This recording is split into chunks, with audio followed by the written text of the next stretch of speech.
Aquarius, hi! Welcome to Mr. Queen PH at ito ang inyong energy update for November 16 to 30, 2023. General reading, just take what resonates. Watch your Sun, Moon, Rising, Venus for other messages, and thank you so much sa lahat ng sumusuporta dito sa ating channel. Just a reminder, gamitin nyo lamang ang reading na ito bilang gabay. And pa-follow, like na rin sa aking Facebook and TikTok. Lahat po yan, Mr. Queen PH. And please check out my Shopee shop. Available ang mga protection and prosperity bracelets, zodiac sign bracelets, and many more. Link on the description. Ayan. So, for you, Aquarius, ito ang inyong bracelet. Ayan. So, meron tong Larvicite, Sodalite, and Blue Apatite na nag-a-align sa energies ng mga Aquarius. Ayan. So, available na tayo sa packaging na naka-box, transparent box. So, ito yung information. Ayan. So, meron tong black and white. So, piliin nyo na lang kung alin ang mas bet ninyo. Maganda siya pang regalo, no? Available pa rin naman yung naka-pouch for your personal use. Pero kung gusto nyo itong iregalo, mas maganda naka-box, diba? Mas presentable.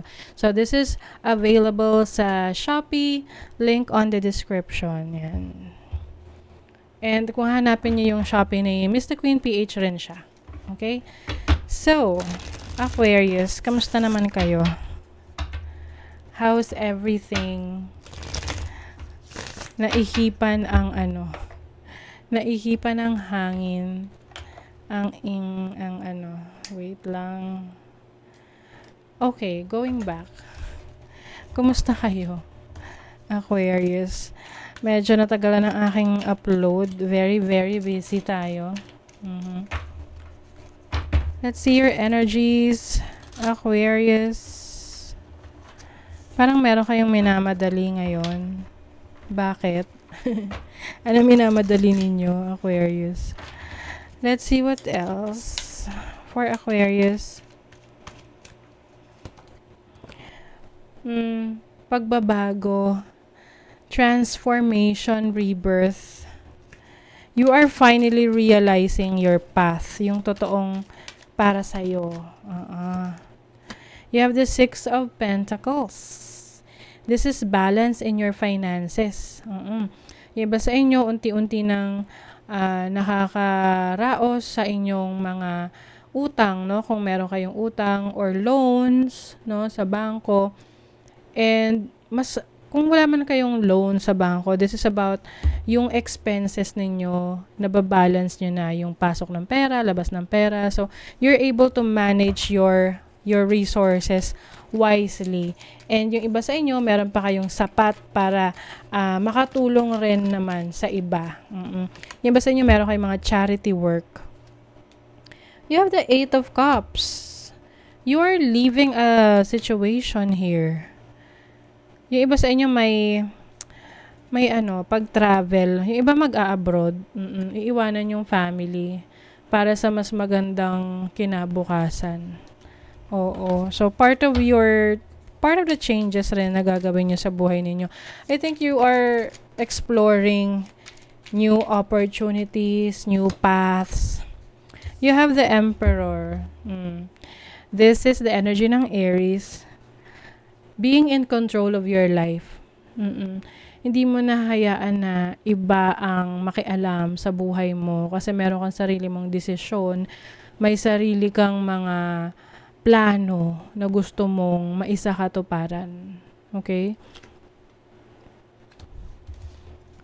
Yung iba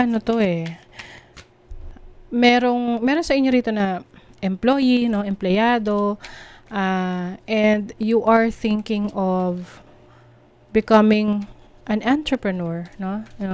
Mag-business. Para mas hawak mo yung oras mo. Wala na ikialam sa'yo. Diba? Transformation, oh my God.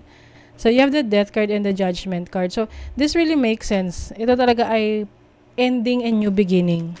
So, some of you are changing careers. May pagbabago sa career, pwedeng pagbabago sa business, pagbabago sa setup ng situation mo ngayon sa trabaho. Wow, you have the Two of Cups.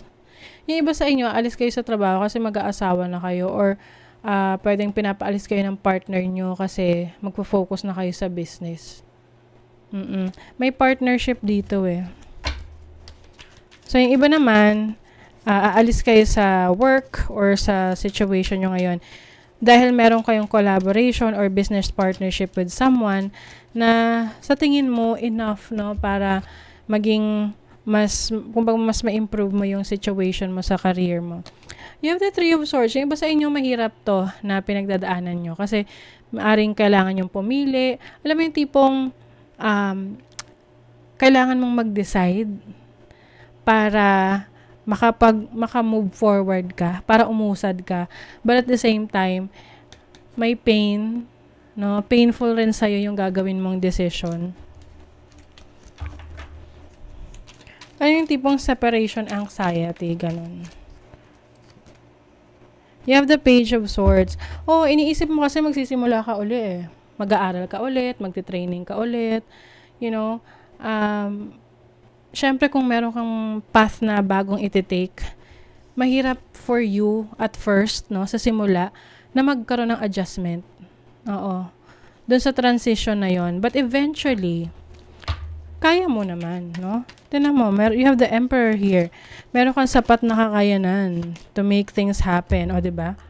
You have that inner knowing and knowledge. Alam mo naman sa sarili mo na this is divinely guided. Even your instincts, sinasabi na sa'yo na ito na talaga eh. Ipurso mo to eh. Oo. So, yun nga lang, syempre, kung may endings, sometimes yung mga endings, painful. But of course, it doesn't mean na nagtatapos na yun doon. It only means na may magsisimulang bago. Something exciting. Okay? O, diba? This is the universe, the source. You have a higher perspective in life. Mas lumalawak na yung pananaw mo sa buhay. Hindi ka na lang nakafocus sa isang bagay. You may be dealing with an air sign or kapareho mong air sign. But this is also your energy. Mas nagiging, ano ka ngayon, logical, analytical sa situation mo. Mas nagiging practical ka rin. You are gaining your power, Aquarius. I also feel yung iba sa inyo, pwedeng literal, kayo ay mag-workout, aayusin nyo yung inyong kondisyon ng inyong pangangatawan, 'di ba? You want to gain strength and power, more strength. Oo, yung iba sa inyo kasi maaring mabilis na kayong mapagod. Ayan o.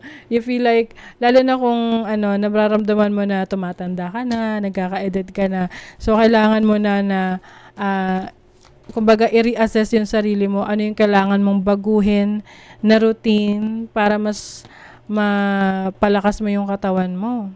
Kasi iniisip mo yung family mo. Iniisip mo na gusto mo mas matagal ka pa, mas matagal pa yung buhay mo para mas marami ka pang time and energy for your family.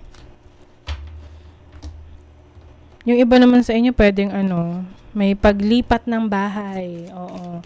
Pwedeng bibili kayo ng bahay sa ibang lugar at doon na kayo magsisettle for a long time.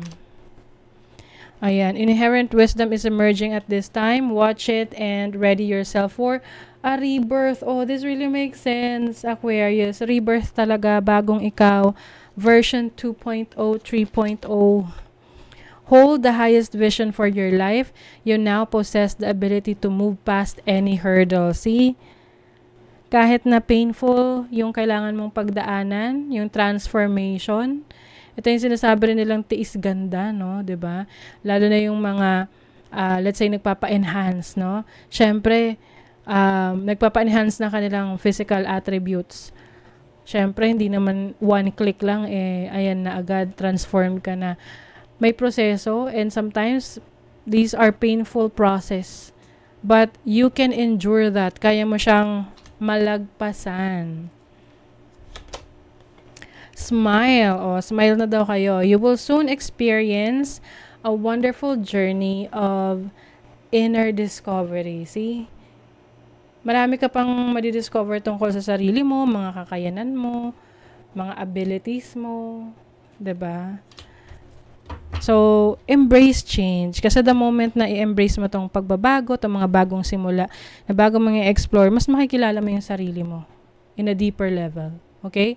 So, that is your reading, Aquarius. Kung nagustuhan nyo ito, naka-resonate kayo, mag-comment kayo dyan, like, share, subscribe, para lagi kayong updated sa ating mga readings. Thank you so much, Aquarius. See you again.